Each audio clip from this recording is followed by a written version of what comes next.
Welcome to today's podcast on the Exit Insights podcast. Today, I've got with me David Young from Shield Corporate Finance. Now, David's got a great background and he represents the sellers of the business, which is a slightly different angle. So, David, I don't want to steal your thunder. Please introduce yourself. You've got a fantastic background that's worth sharing, and I'm sure the listeners would love to hear a bit about that. Well, thanks very much, Daryl. It's great to be with you.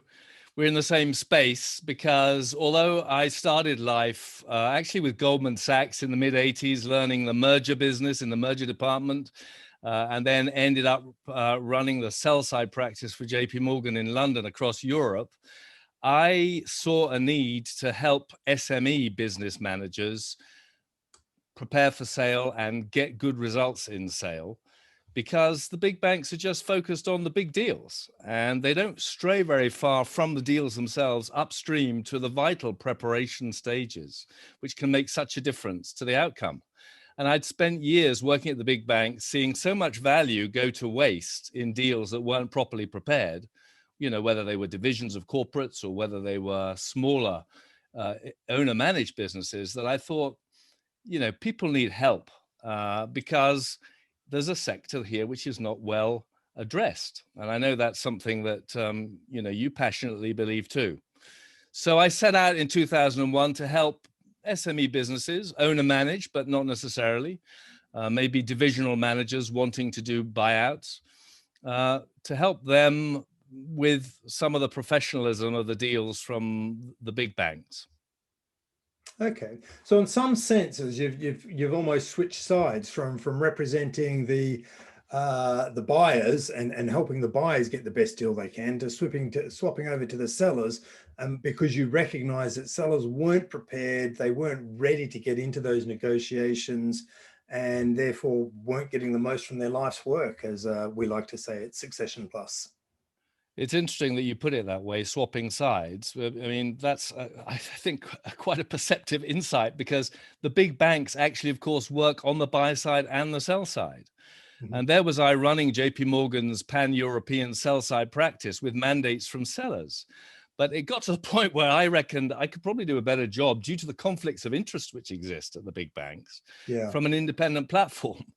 And the conflicts of interest are quite many and quite deep, because the big banks are also financing buyers, and it's the buyers who end up being the repeat clients.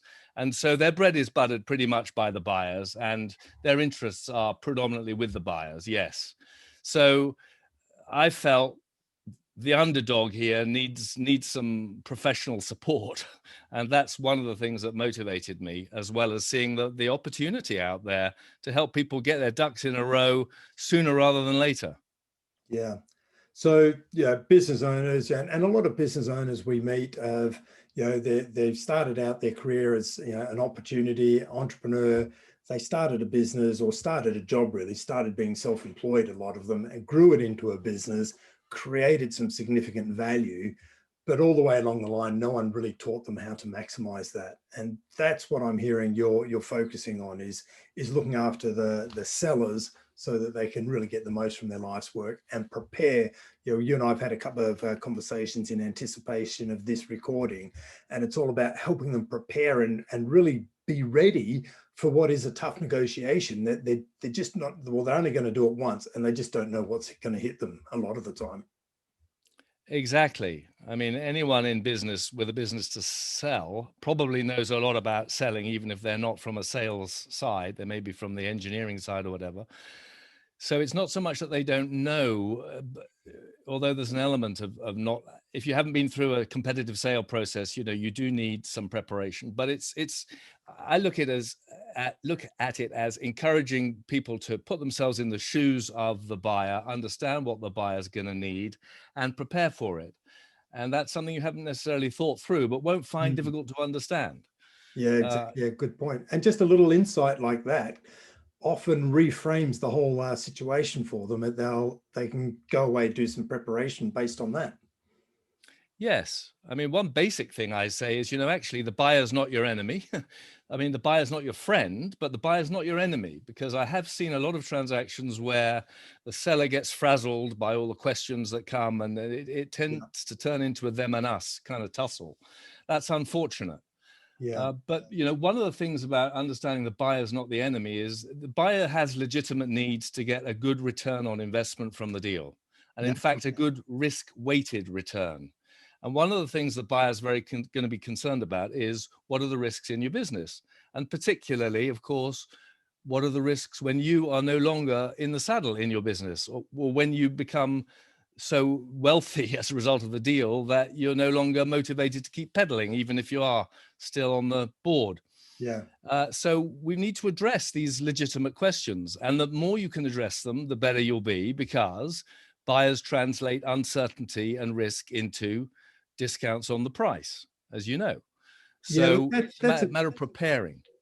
it's a great insight, I think, for business owners out there, is to recognize and appreciate the reason buyers are asking all these questions is that they just want to assess the risk they're entering into potentially. What's the risk of past incomes being translated into future incomes? How automated is it? And is that likelihood going to change with the absence of the business owner and the founders? Exactly. I mean, if you invite them to put themselves in the buyer's shoes, these are the questions they'd have. Although that said, when you have the buyers, lawyers, and accountants teams at work, they're also trying to prove their worth, and they're trying to unearth all the possible skeletons. Yeah, good point. Which brings us to another point, actually. I say tell the truth, tell the truth about the skeletons in the cupboard, because they'll probably fall out in due diligence. And if you haven't told the truth, you'll lose credibility when you're far down the track. Yeah. And I've seen processes come unstuck then, because everything you've said is called into question. But I also say tell the truth about the potential in your business. And that Yep. is that we're not good at doing that as a financial. I mean, financial people aren't good at doing it, because financial people are used to getting punished if our projections are wrong. Mm. And when you're doing a business plan, you tend to err on the side of conservatism, because you don't want to disappoint owners and capital providers.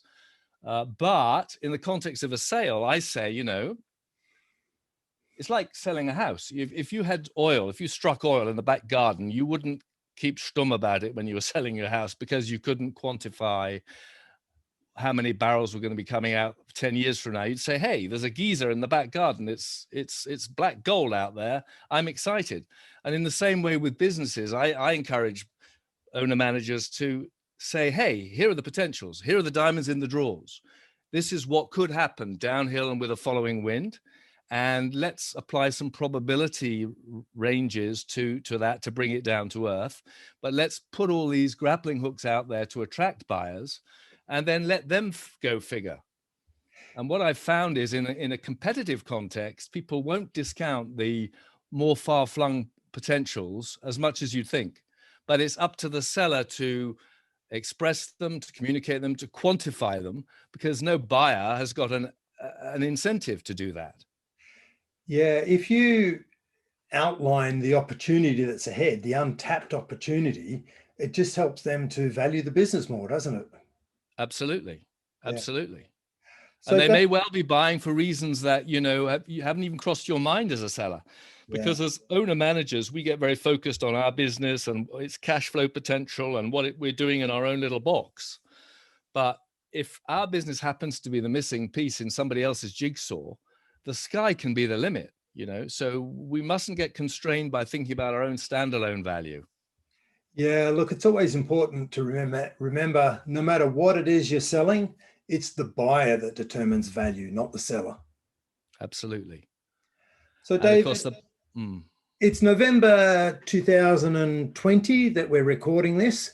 It's been the end of a, let's say, unusual year, to say yep, the least. What are you yes. seeing is happening with business valuations at the moment? Is now a good time to sell? Is it, what's happening out there?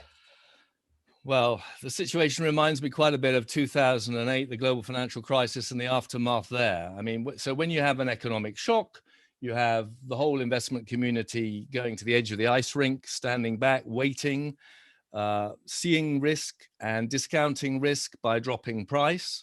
Whereas sellers think back to the multiples they had in mind last year when they decided they wanted to sell this year. And you get into negotiations, and all too often the bid offer spread has widened so much you just can't get a deal. So it's difficult, it's challenging, there's no doubt about it. And in some sectors, it may be well nigh impossible, although there'll be people gobbling up hotels, no doubt, and occupancy businesses at knockdown values. I had a prospect say to me the other day, he's not going to sell this year because the values have dropped and people are doing deals at knockdown prices if they're desperate enough to get out. So he's going to wait. And I don't blame him. But I would say don't despair, because actually, I've sold businesses that are loss making for very good money. Because as I always say, there are three building blocks of value. You've got your standalone value, you've got your synergy value, and you've got your strategic value. And these are not to scale. And it may well be that your synergy value and your strategic value are a big multiple of the standalone value, particularly as the standalone value shrinks. But I mean, in the first deal I did at Shield, they came to me having had an offer for $10 million, husband and wife team. It wasn't competitive and they wanted me to help with a negotiation. I said, everything I've learned over the years tells me that competition works wonders. Tell me about the process. And they said, well, there wasn't one. We just got approached by somebody who offered us 10 million, which is our magic number. We'd like to make it 12. Can you help us negotiate 12? So I persuaded them to let's make it a competitive process. They were worried we'd lose that buyer, but in my experience, you won't lose a serious buyer, even if you make it competitive, although it's better not to give them the sense you're shopping their offer, which actually we were in this case, but they stayed in. However, the upshot of a competitive process was we sold that business for $32 million and an earnout of 24. So interesting example of a business which was priced before a competitive process and then through a competitive process, where we found that it was IMS, a big multi-billion-dollar US company, wanted to rebrand its consulting business and saw this little niche specialist consultancy as the perfect way to do it. So, and in fact, their market value jumped by more than the 32 million they paid on the day that it was announced. So you get this interesting phenomenon sometimes that there's equity value, that an acquisition will do something for the buyer's share value, for its market value, which is out of proportion to the standalone company that is value that it's buying. Yeah. So that's something that a typical seller's not got in their view. And it's only if you go out and explore the potential value, and I would say never name your price, just go out and talk about your potentials, talk to all those who have a strategic interest in you, and let's see where the bids come in. Yeah. Well, again, I guess the value, the buyer determines the value, not the seller. The seller can only see what's on their table. The buyer's seeing something what's attractive to them. But if you're in a bilateral conversation, then the buyer's always going to be saying, I will pay you he'll be saying, a fair standalone value. And he won't want to, or she won't want to pay you anything for the strategic value or the synergy value, because they'll say, well, that's mine. Thanks very much. That's the value I add. You don't deserve any of that. And the only defense against that is to have a competitive process. Well, so I quite agree with you. It's down to the buyer, but you need a competitive process. A competitive process, absolutely. But let's not undervalue the fact that the business owners have created the opportunity to leverage off that starting point. So I think, it's fair that value is received. Absolutely. But you have to fight for it. You have to prepare for it. Yeah. And one of the areas you've got to prepare for it is to withstand due diligence by a number of different buyers simultaneously. And that requires really thorough preparation of the due diligence phase as well. As you know, I mean, I know you're into that with your clients. Yeah. And that's vital. Getting them ready and understanding what the buyers are going to be looking for and anticipating that and preparing in advance just puts buyers or founders on the front foot. And I think, when we see them on the front foot, they go through the process, they know what's coming. Someone like us is there holding their hand, guiding them, directing them. it ends up like a much smoother process. We call that exiting gracefully, as opposed to feeling like a messy divorce. And no one wants to go through a messy divorce. You're absolutely right. I 100% agree. It's not only much more comfortable to do it in a well-prepared way, but I think the buyers sense that you have genuine alternatives if you are running a well-conducted competitive sale process. Yeah. And then they know that they can't pull any stunts on price drops. Yeah. So, David, we're in this situation where business owners are thinking about selling their business. They've been thinking about it for a while. It's not usually a snap decision. A lot of them have got fear that their price has dropped. That their revenue may have dropped this year, and that's going to impact the price. You and I both know that price is never purely down to 1 year's figures. It looks at a pattern and what's been happening over the last few years, and it's also a looking forward opportunity cost. So this year, as it's been a crazy year, how much impact does it really have on price? I get in some industries, as you've already mentioned, people are snapping up bargains, and I guess using that to put pressure on business owners who are fearful and stressed. But what about the bulk of industries and businesses out there? Are they really being affected by this, or is it one industry at a time? I think the uncertainty is bound to have been and will prove to be a depressant relative to where we were. So I think what it comes down to is a balance between, how badly do you need or want to get out now versus what are the chances going forward? Now, I've got some clients who take a pretty pessimistic view, who think that the knock-on effects of all the debt that's been taken on by economies around the world is going to push us into a long and deep recession, if not depression. So if that's your view, then maybe next year isn't going to be the bounce back year that many of us are hoping for. If you are facing illness, or you've got, a spouse with time issues due to illness or whatever, and you really want out of the saddle of management, then you may want some sort of a solution. And that doesn't need to be sale, as you well know. It can be management succession. It could be transfer. It could be a buyout or a transfer to the employees through an employee ownership trust.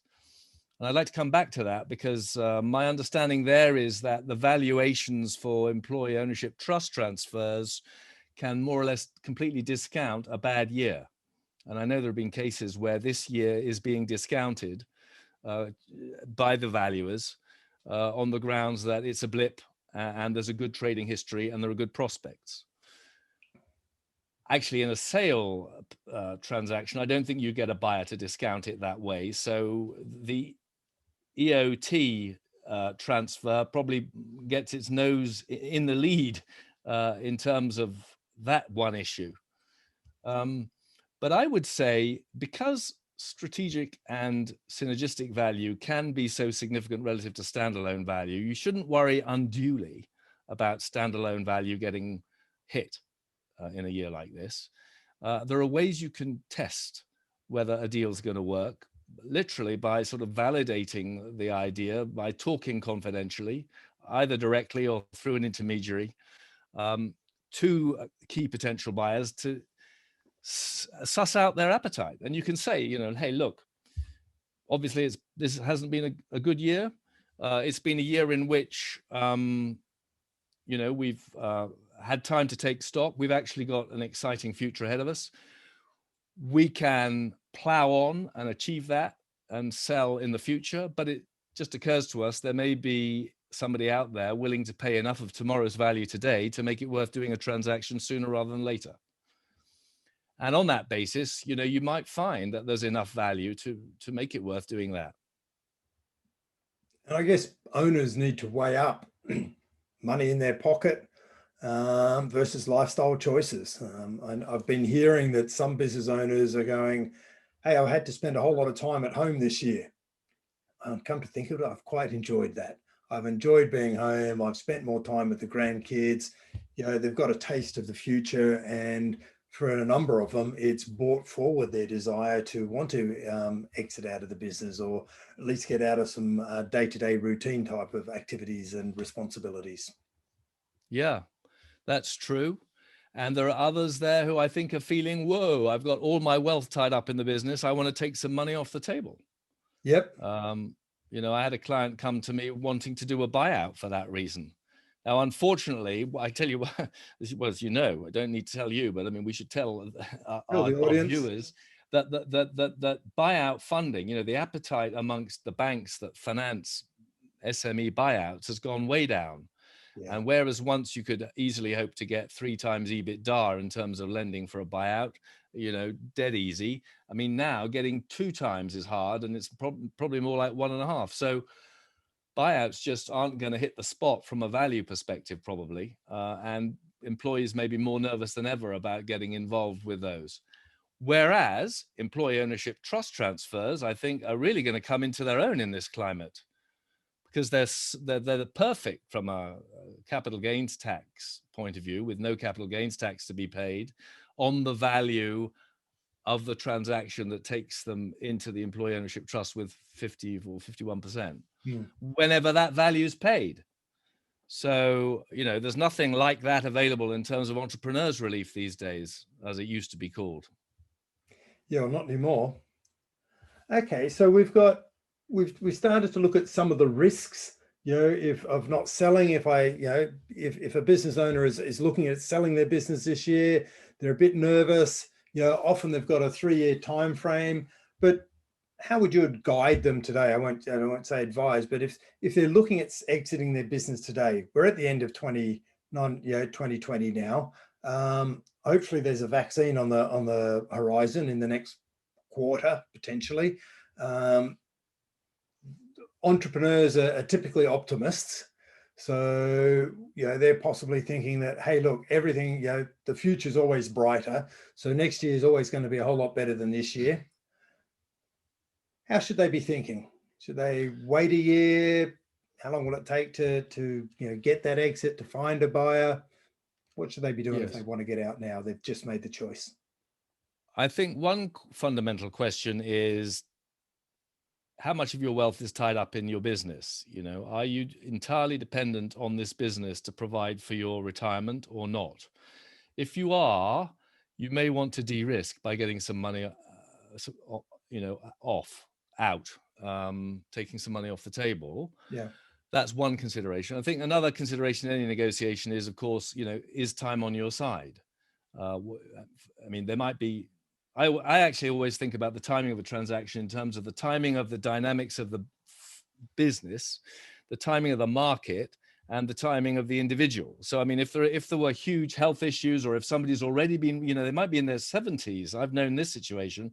People have been wanting to exit or retire for 10 years. They're on into their 70s. They may have had a stroke, and they're still working, too hard in the business. In that kind of situation, you've really got to ask, well, is it worth waiting another year to maximize the sale proceeds, or shouldn't I enjoy, whatever time I have left with the wife and the grandchildren?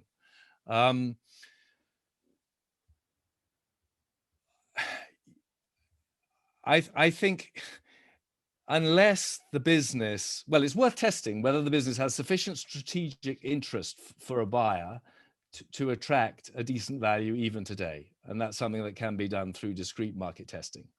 I also think, one should look at the possibility of a merger, because the interesting thing about mergers, where you're bringing 2 businesses together and becoming, the 2 sets of shareholders become shareholders in the combined entity, and the managements merge, is that maybe an opportunity for you to get out of the saddle, especially if the management of the other side is younger. But there'll be room for your staff as well. And you will then basically have transferred your 100% ownership, if that's what it is, in your current business into, let's say, 50% stake in the combined business, if it's literally a merger of equals. Now, these transactions are easy to get done because the issue is relative contribution of profits and assets, and that's very easy to thrash out. And you don't have to worry about paying a premium or getting a premium. And you have a second bite of the cherry when you can sell your shares, hopefully down the road. So those sorts of transactions give synergy benefits to both parties. They may solve the management issue if you want more time. and leave you as a significant shareholder, but you won't get cash out. So if you need cash out, maybe the employee ownership trust route is the one to go. So what we really need to do is take the client's needs and then look at all of the possible transactions in turn and see to what extent they may meet the client's needs. Yeah. So every business owner is different, as much as a business is a Yeah. business, but every business owner is different. Their needs are different, their timings, their issues, their financial situation, everything's different. So there's a number of options for all of them. And what you're suggesting is, hey, look, you can't be generic here. We can be as generic as saying we can sell a business, but that can mean many different things. And we don't have to do it in one tranche. We can gradually step down and exit our business. And one of the things that we were talking about offline before this conversation was, unbundling the benefits of business ownership, which are typically, income ownership and control. And we can, create a staged strategy that addresses each of those areas individually, which works especially well if there's more than one owner in the business and they have different time horizons. Absolutely. So the beauty of the employee ownership trust in this context, I think, is that it enables you to stay in the saddle if you want to. So control and income can be preserved. You can get a chunk of cash out through a bit of borrowing if necessary, or whatever cash you already have in the business can come out as the first installment of the price. And there's the possibility of a trade sale rather than a sale to the trust down the road if you can attract a value high enough to get everybody on board for that. Yeah, I call that the step up strategy. And that's where the business owners tend to have a bit of energy to go to do one last hurrah. And they go, let's get everyone on board. We've built the business value to this far, but we've got a bit of energy left. We want to exit in, I don't know, 5 or more years' time. Let's create the ownership trust there, get the employees on board and anyone else if we need to. We'll crank it up. We'll blitz the market, and we'll look at how we can add significant value to the business over the next 2 years, and then we can exit through a trade sale or transaction, and that way everyone wins. Yeah. Which is and that the trust is of benefit to the buyers because it shows the alignment and it shows the caliber and the commitment of the team they're buying effectively, or that they're integrating with. Yes, it's a great solution for those who want to get some value off the table now in case things get worse. Yep. But who, as you say, have energy and confidence that the business has got a bright future. Yeah, but it comes back to that point where we started today, in that it takes planning. The only way they'll get there and come up with a strategy like that is if they plan for it in advance. And it's going to be, we're not just talking 12 months advance, we're talking 5 years. It's a 5-year plan to really impact and get significant value to the business, because we've got to get a whole lot of value. It can be just through organic growth, but we want to add the value that's off the balance sheet as well. And then you've got that transaction time lag. A lot of brokers and corporate finance experts suggest to me that it takes 12 months to sell a business. You can't just put it on the market today and hope to get a couple of buyers and be sold by Christmas. Yeah, that's true. No, it does. It does. I mean, long gone are the days where you'd sell a business in 3 to 4, even 6 months. Yeah, 12 months is more realistic, or what it was, I would have said, even before COVID. Okay, so we've covered a lot of ground, David, and you've shared some tips. You've shared your 3 building blocks.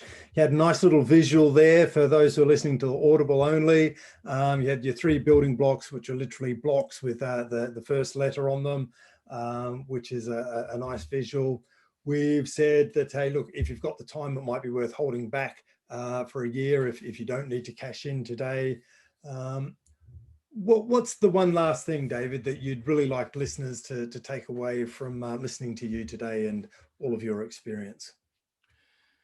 Well, it's been a hell of a year. I would say don't despair. There's always silver linings. Look for the silver linings, and it's never too early to start planning for exit. Brilliant. Thank you, David. It's been a pleasure speaking with you today and tapping into your insights. I'm sure the listeners will love it. That's it for today. Thank you very much, Daryl. It's been fun.